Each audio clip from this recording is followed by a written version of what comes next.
السلام علیکم عزیز طلباء و طالبات، جیسے کہ ہم پچھلے لیکچر میں اپنے نصاب میں شامل ایک اہم مرثیہ غالب کو پڑھا تھا۔ اتفاق یہ کہ غالب کے بعد جو مرثیہ ہم پڑھنے جا رہے ہیں وہ مرثیہ حالی ہے۔ مرثیہ غالب کو مرثیہ حالی نے لکھا ہے، شاعر حالی نے لکھا ہے، جبکہ مرثیہ حالی کو شاعر صفی لکھنوی نے لکھا ہے۔ یوں تو حالی نے اپنے درد کو، اپنے غم کو اور ایک بڑے نقصان کو، قومی بڑے نقصان کو اور اس نقصان سے ہونے والے درد کو بہترین لفظوں میں شامل کر ہمارے سامنے پیش کیا تھا، اور وہ ایک مرثیہ غالب کی شکل میں ہمارے سامنے ہے۔ مرثیہ غالب کی وجہ سے شخصی مرثیوں میں ایک بہترین اضافہ ہوا ہے۔ حالی کو جو نسبت تھی غالب سے، اس کا اظہار ہوا ہے، اور غالب کی شخصیت کو حالی نے بہت بہتر انداز میں روشن کرنے کی کوشش کی ہے، روشنی میں لانے کی کوشش کی ہے، جبکہ وہی کیفیت ہمیں صفی لکھنوی کے لکھے ہوئے مرثیے میں ملتی ہے۔ حالی ایک محب قوم، سب سے پہلے ایک محب قوم اور محب وطن شخصیت تھی، اور حالی کا شمار سر سید کے ان رفقا میں ہوتا ہے جنہوں نے اس ڈوبتی ہوئی قوم کو کنارے پر لانے کی کوشش کی، اس ڈوبتے ہوئے سفینے کو، قوم کے سفینے کو بچانے کی کوشش کی۔ دراصل سر سید ایک ایسی شخصیت کا نام ہے جس کی زندگی کا ہر پل کہوں تو مبالغہ نہیں ہوگا، یقیناً ہر پل قوم کی ترقی و فلاح بہبودی کے لیے صرف ہوا ہے، اور انہی کی کاوشوں اور کوششوں کا نتیجہ ہے کہ نہ صرف علی گڑھ مسلم یونیورسٹی آج ہمارے نظروں کے سامنے ہے، بلکہ امت مسلمہ میں تعلیم کا ذوق اور شوق پیدا ہوا۔ ہاں، یہ ایک الگ موضوع ہے کہ دنیا میں جو بھی شخص فلاحی اور اصلاحی کام لے کر اٹھتا ہے، دنیا والے اس کی مخالفت کرتے ہیں، اور اس کی سب سے بڑی مثال آپ کے اور ہمارے اور پوری کائنات کے آقا سرور کونین حضرت محمد عربی صلی اللہ علیہ وسلم۔ آپ صلی اللہ علیہ وسلم نے پوری کائنات کو اچھائی، نیکی، خلوص، محبت، وحدانیت اور اتفاق و اتحاد کا درس دیا۔ غربا کے درد کو سمجھنے کی کوشش کی، سمجھا اور ان کے درد کو بانٹا، مظلوموں کے درد کو بانٹا، پریشان حالوں کی پریشانیوں کو دور کیا، بیواؤں کو زندگی دی، یتیموں کا سہارا بنے۔ لیکن بدقسمتی رہی اس قوم کی کہ وہ جو پتھرے کھا کر بھی دعائیں دی، ان پر ظلم و ستم کا پہاڑ توڑا۔ وہ تو نبی الزماں تھے، سر سید اور حالی اور ان کے رفقا پر اعتراضات کسنا، اعتراض کرنا، طعنے کسنا، یہ کوئی بڑی بات نہیں ہے، یہ تو سلسلہ ہی چلا آیا ہے نا۔ اور ایسا ہی ہوا، سر سید پر اعتراضات کیے، ان کے کام کو غلط ٹھہرایا گیا، ان کو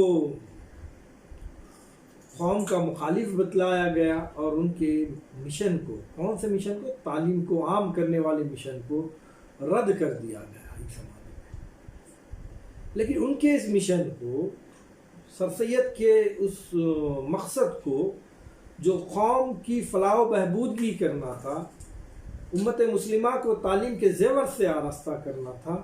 اس مقصد کو لے کے چلنے والوں میں جو اہم نام تھے، سر سید کے ساتھ ایک حالی بھی نام تھا۔ حالی پانی پت میں پیدا ہوئے اور بہت ہی کم عمری میں ان کی شادی ہو گئی، اور اتفاق یہ بھی رہا ہے کہ حالی بہت ہی کم عمری میں یتیم بھی ہو گئے۔ والد محترم کا سایہ سر سے اٹھ گیا۔ والد محترم کا سایہ سر سے اٹھنا یقیناً دنیا میں اگر کوئی سب سے بڑا داغ ہے، سب سے بڑا کوئی غم ہے تو یتیمیت کا ہے، اور یہ داغ تو سرور کونین صلی اللہ علیہ وسلم کو بھی ملا تھا۔ جب میرے آقا صلی اللہ علیہ وسلم اپنی والدہ مبارک کے پیٹ میں تھے، اسی اثناء میں والد مبارک اس دنیا سے چل بسے تھے۔ اور اندازہ لگائیے آپ کہ جب آپ کی پیدائش ہوئی اور کچھ عرصہ بھی نہیں گزرا تھا یا کچھ عرصہ گزر گیا تھا، اسی اثناء میں بچپن میں ہی آپ کی والدہ محترمہ بھی چلی گئی۔ دادا حضرت نے کفالت کی ذمہ داری لی، دادا حضرت بھی چلے گئے۔ یتیمیت کا جو غم ہوتا ہے، جو داغ ہوتا ہے، جو بہت بڑا صدمہ ہوتا ہے، وہ میرے حضور پاک صلی اللہ علیہ وسلم نے بھی برداشت کیا۔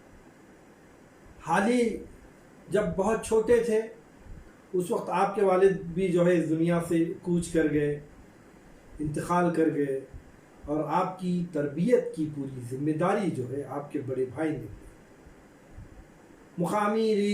اس مقام کے روایتوں کے مطابق، رواج کے مطابق بڑی خوبصورت رواج تھی وہاں پہ کہ بچپن میں بچوں کو حفظ کرایا جاتا تھا، قرآن پڑھایا جاتا تھا، کچھ پارے حفظ کرائے جاتے تھے، اور حفظ روایت حالی نے بچپن میں کم عمری میں ہی جو ہے حفظ کر لیا۔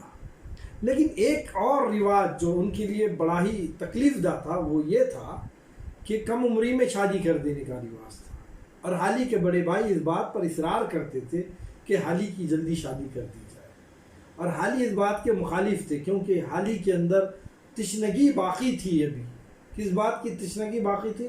علم کی تشنگی باقی تھی۔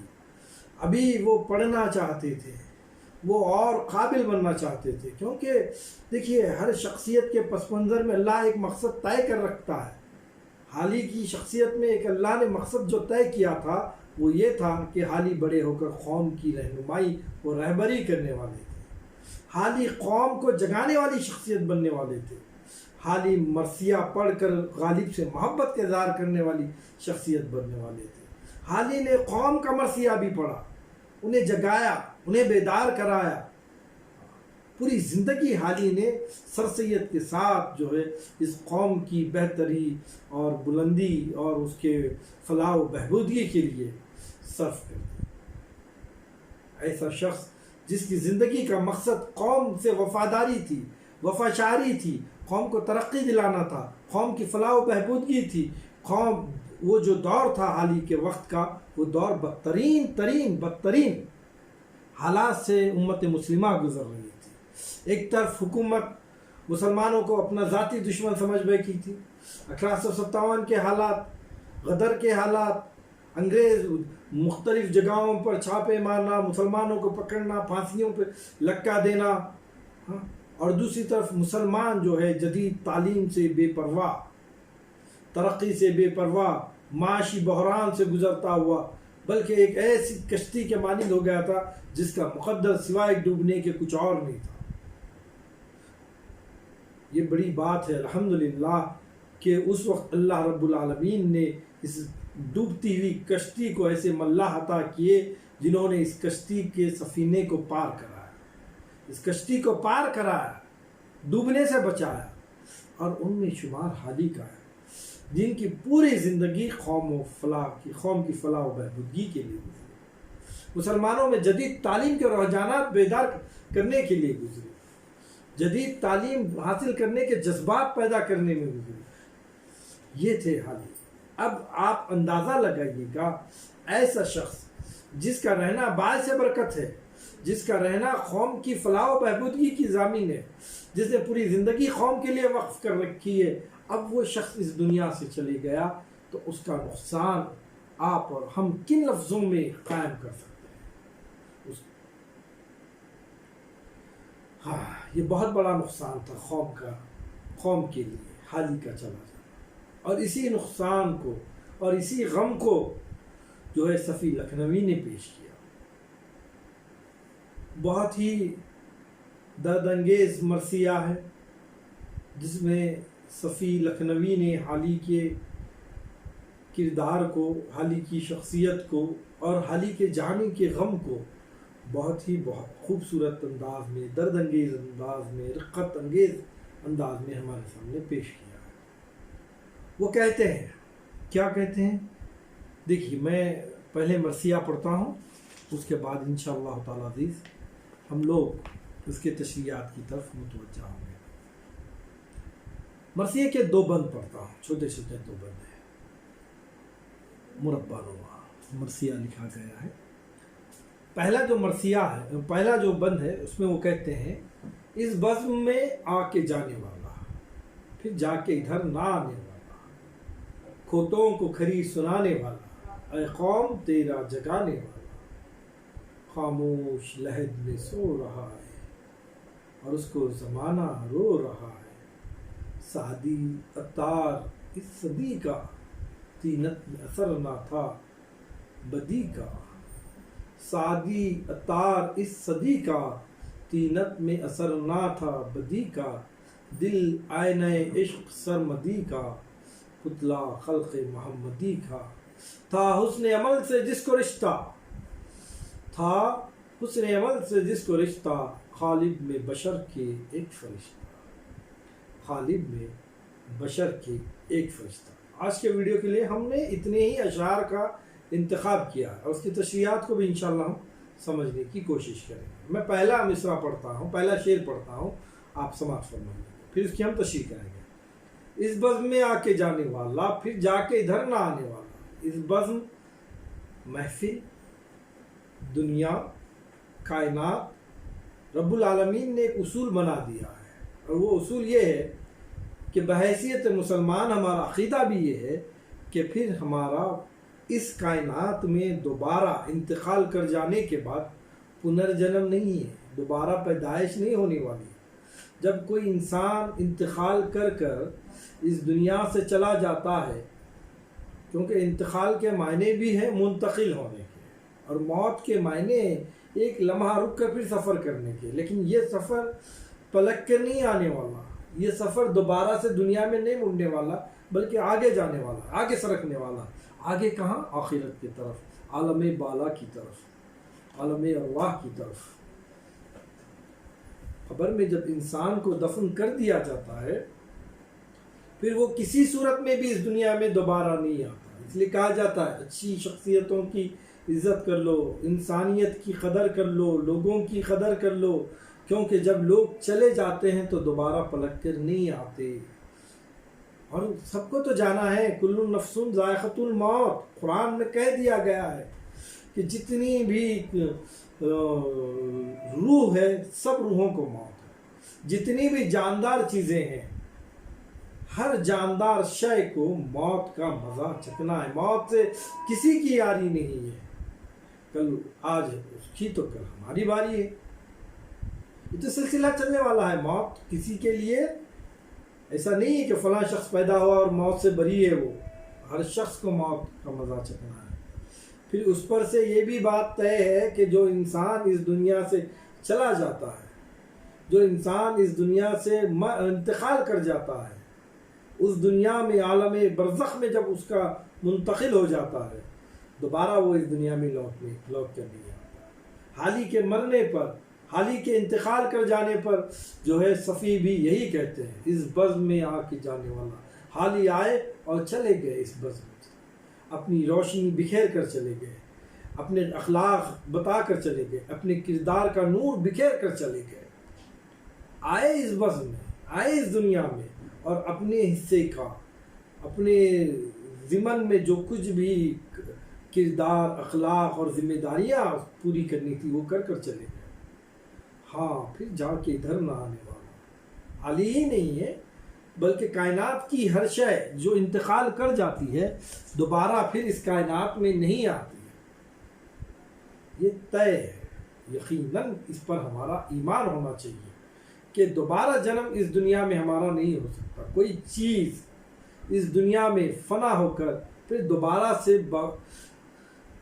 سے دوسرے جنم کی شکل میں نہیں آ سکتی۔ اس کا حساب ہے، کتاب ہے، آخرت ہے، یہ ہمارا ایمان ہے، قیامت ہے نا، یہ سب تمام منظر ہیں، اور اس کے بعد پھر جہنم ہے اور جنت ہے، وہاں کی ایک دنیا ہے جو لامحدود ہے۔ اس محدود دنیا میں انسان کا کردار ایک ہی بار پلے ہونے والا ہے، اس کا رول، وہ ایک ہی بار اپنے کردار کو انجام دینے والا ہے، اس کے بعد پھر اس دنیا میں نہیں آنے والا ہے۔ تو حال ہی آئے، اس بزم میں آئے، اس دنیا میں آئے اور آ کر چلے گئے ایسے کہ پھر دوبارہ سے نہ آئے اور نہ آنے والے اور نہ آ سکتے ہیں۔ کھوٹوں کو کھری سنانے والا، یہاں حالی کی خوبصورت کردار، ان کی فطرت، ان کے صلاحیتوں کو پیش کیا جا رہا ہے۔ کہا جا رہا ہے کہ حالی ایک ایسا شخص تھا جس نے لوگوں کو کھری کھری باتیں سنائی ہیں۔ عموماً ہم دیکھتے ہیں کہ ایک بہت بڑا آدمی اگر کوئی غلط کام کرتا ہے تو ہم اس کو روکنے سے ہچکچاہٹ محسوس کرتے ہیں، ڈرتے ہیں، لیکن حالی میں یہ فطرت نہیں تھی۔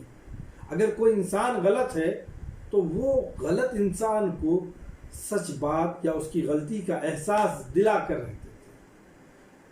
ان کی یہ بہت ہی خوبصورت فطرت تھی، عادت تھی، اور یہ عادت ہر انسان کی ہونی چاہیے، کیونکہ قرآن میں اللہ تعالیٰ نے کہا کہ ہم نے تمہیں بہترین امت بنا کر بھیجی ہے، لوگوں کی نفع رسانی کے لیے، جو لوگوں کو فائدے کی طرف بلاتی ہے اور برائی سے روکتی ہے۔ اور برائی سے روکنے کے لیے کیا کرنا پڑتا ہے؟ کھوٹوں کو کھری سنانا پڑتا ہے، غلط لوگوں کو سچ بات بتانا پڑتا ہے، غلطیوں پہ روکنا پڑتا ہے، تنبیہ کرنا پڑتا ہے۔ ہاں، بڑا جوخم کا کام ہے۔ کسی شخص کو اگر ہم اس کی غلطی کا آج کے دور میں احساس دلاتے ہیں تو بہت کم ایسے لوگ ہیں جو اپنی غلطی کا اعتراف کرتے ہیں، اس کے برعکس کام کرتے ہیں۔ آپ کون ہوتے بولنے والے؟ آپ کو کیا واسطہ ہماری باتوں سے؟ ہاں، جو ہوں گا ہم دیکھ لیں گے۔ ایسی باتیں بھی سننی پڑتی ہیں، ایسا مادہ قلب میں رکھنا پڑتا ہے، اور یہ کیفیت تھی حالی کی۔ وہ کھوٹوں کو برابر کھری سناتے تھے۔ انہوں نے زندگی لگا رکھی تھی پوری قوم کے لیے، وقف کر رکھی تھی، لہذا قوم سے مخاطب ہو کر جو ہے صفی لکھنوی کہتے ہیں، اے قوم، تیرا یہ جگانے والا چلا گیا ہے۔ اے قوم، تو سو گئی ہے، تو غافل ہے، تو غفلت میں ہے، تجھ کو یہ جو بار بار جگاتا تھا، یہ جگانے والا اس دنیا سے چلا گیا۔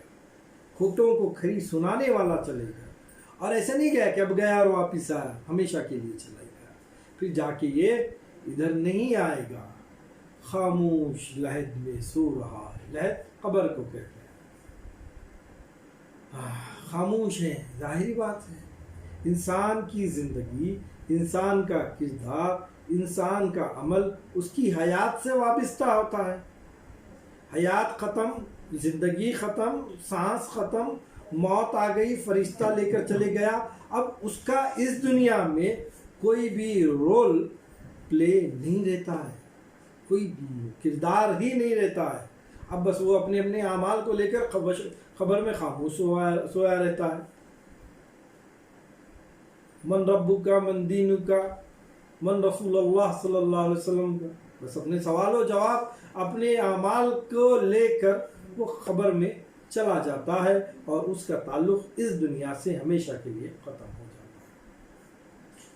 اور انسان کی فطرت رہی ہے، اور یہ بڑی بری فطرت ہے۔ کون سی بری فطرت ہے؟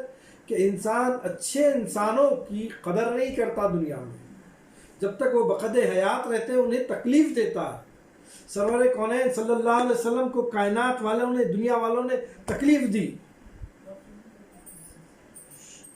شخصیت کو بھی تکلیف دی، بڑے بڑے صحابہ کو تکلیف دی، اولیاء اللہ کو تکلیف دی، اور جب یہ دنیا سے چلے جاتے ہیں تو پھر ان کی تعریف و توصیف میں بڑے بڑے پہاڑ باندھ دیتے ہیں۔ یقیناً باندھنا چاہیے، اچھے لوگوں کی تعریف کرنا یہ نیکی ہے، لیکن بدنصیبی اس بات کی ہے کہ ان کی زمانے میں زمانے والے قدر نہیں کرتے، اور جب وہ دنیا سے چلے جاتے ہیں تو ان کو یاد کر کر روتے ہیں۔ اور اسی بات کو شاعر کہہ رہا ہے، اور اس کو زمانہ رو رہا ہے۔ کس کو زمانہ رو رہا ہے؟ حالی کے چلے جانے کو زمانہ رو رہا ہے۔ آج کے لیے اتنا کافی ہے۔ انشاءاللہ بقیہ جو بھی مرثیہ ہے اس سے متعلق دوسرے ویڈیو میں ہم پڑھیں گے، اس کی تشریحات کو سمجھیں گے۔ شکریہ۔